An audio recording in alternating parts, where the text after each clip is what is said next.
अलीना शिगरी भी हमारे साथ मौजूद है, एंकर पर्सन है। अलीना, कहिएगा, आज जो फैसला आया, नवाज शरीफ को एक और बड़ा रिलीफ मिल गया, अल-अज़ीज़िया रेफरेंस पे भी बरी कर दिया गया है, क्या कहेंगी?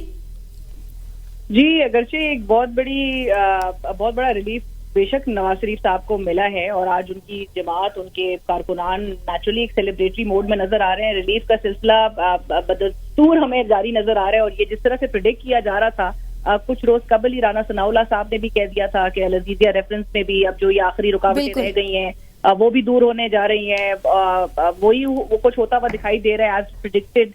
और जो एक तीसरी रुकावट परहैप्स जो नजर आती है वो ताहयात नाअहली को लेके, उसमें भी आपने देखा होगा कि कल सुप्रीम कोर्ट के जो रिमार्क सामने आए थे और जो इलेक्शन एक्ट 2017 के सेक्शन 232 में जो तरमीम की गई थी, चूंकि वो किसी फोरम पे चैलेंज नहीं हुई, लिहाजा वो एक्ट ऑफ पार्लियामेंट नजर आ रहे हैं कि it shall prevail over supreme courts verdict और उसमें भी नेचुरली वो भी रुकावट इवेंचुअली दूर होती हुई दिखाई दे देगी नवाज शरीफ साहब के लिए। लेकिन ईसा जिस तरह से बात कहते हैं, आई वुड सेकंड दैट कि इस पूरे सिनेरियो में जहां पर नवाज शरीफ साहब के साथ ज्यादती हुई, वो पहले वजीर आजम नहीं थे कि जिनके साथ इस तरह से उनको इख्तियार से बाहर किया गया। वो तो 3 दफा उनको तो उनके सिर्फ हरीफ ही नहीं, उनके हलीफ भी उनको ये ताना दे रहे हैं कि नवाज शरीफ साहब को अब सीख लेना चाहिए। माजी के जो तल्ख तजुर्बे हैं उससे उनको वो जो अदाले की बात करते हैं उसको तो सीखते हुए आगे बढ़ने की बात की जाए। वो कहते हैं उनके साथ ज्यादती हुई है, जो भी प्रोसीजर लैप्सेस देखे गए, जो केसेस उन पर बनाए गए, जिस तरह से भी फिक्टिशियस केसेस या फैब्रिकेटेड केसेस थे वो किए गए, आज वो रेक्टिफाई हो रहे हैं। लेकिन लाइक ईसा सेड कि एक और साबिक वजीर आजम इस वक्त जेल में है, आप साइफर केस बना रहे हैं, आप वो केस बहरहाल सही है या गलत है, लेकिन नेचुरली हम देख रहे हैं कि केसेस का अंबार बना दिया गया। एक और साबिक वजीर आजम उसी स्क्रिप्ट के मुताबिक जो है उसको भी सजाएं दी जा रही हैं। वो तोशा खाना केस था जिसमें बहुत ही फुर्ती के साथ वो केस जो है वो चलाया गया। मुल्जिम को दिफा के गवाह पेश करने का मौका नहीं दिया गया। क्या वो मिसकैरेज ऑफ जस्टिस नहीं है?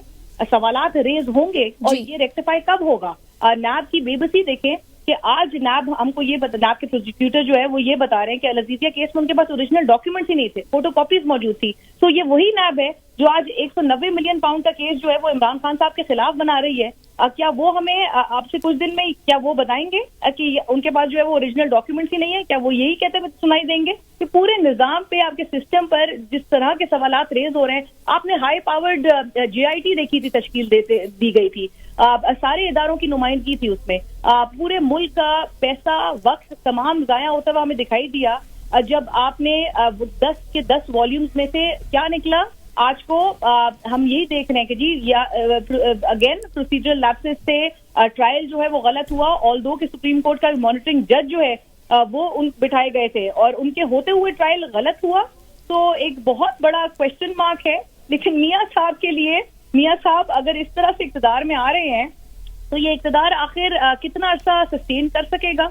स्क्रिप्ट वही है, फिल्म वही है। 2018 में भी हमने यही कुछ सिनेरियो देखा था। तो एक जाता है और दूसरे को अकोमोडेट करने के लिए लाया जाता है, एक बाहर जाता है, दूसरे को अंदर लेकर आया जाता है। मियां साहब अगर कि उनके लिए ये एक पावर प्ले वाली सिचुएशन है जहां पे वो चौके छक्के लगा रहे हैं, लेकिन दूसरी साइड भी बैटिंग के लिए जरूर सामने आएगी। और उसके बाद क्या होगा? क्या हम इसी विशिष्ट साइकिल से कभी बाहर आते हुए ये मुल्क नजर आएगा? मेरा ख्याल से पॉलिटिकल फोर्सेस जहां पर कहते हैं कि जी मुल्क को आगे लेकर बढ़ने की बात की जाती है, उनको बैठ के, हालत तो ये है कि मुल्क में इस वक्त पोलराइजेशन जिस तरह की है, जो मसाइल हैं उस पर आपस में एक दूसरे के साथ इंगेज करने के लिए नहीं मांगती हैं पॉलिटिकल पार्टीज। और अलीना शिगरी साहब हमारे साथ ही मौजूद रहेगा।